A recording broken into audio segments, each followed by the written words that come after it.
What's up mga kabro, and for today's video, ang ating pag-uusapan is all about verification or verifying our Gcash account using student ID. Take note mga kabro, ang pwedeng gumawa lang ng process na ito ay 18 years old and above. Hindi dito pinapayagan yung minor. Kung minor ka, sa Gcash app ka pwedeng mag-verify ng iyong Gcash account. And kung gusto mo lahat malaman yan, stay tuned and panoorin mo to.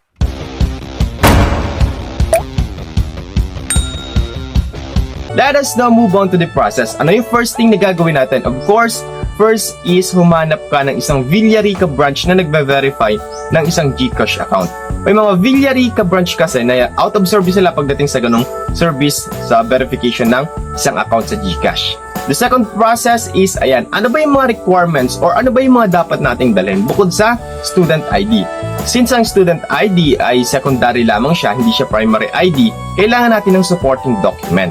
PSA birth certificate, marriage contract, solo parent ID or yung Department of Social Welfare and Development or yung DSWD, Seaman's Book, DSWD certification, POEA card or yung Philippine Overseas Employment Association, CONSULAR ID or Philippine Embassy, PRA Special Resident Retiree Visa or Philippine Retirement Authority, NCWDP certification or yung National Council for Welfare or of Disabled Persons, FIREARMS license, PLRA ID or Philippine Leisure and Retirement Authority. So yun yung mga supporting documents na pwede nating dalhin. Maalin lang doon, isa lang ang ipapasa natin doon. Pili na lang kayo.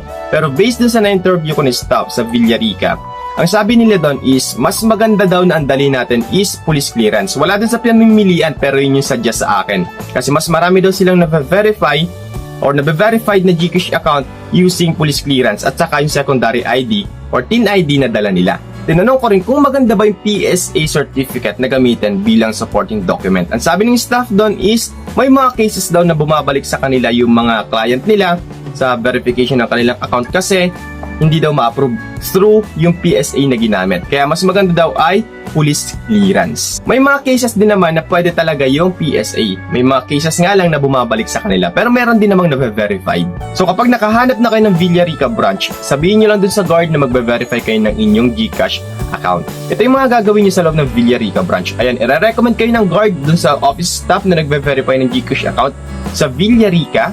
Hihingin lang sa inyo yung supporting document at saka of course yung ating student ID.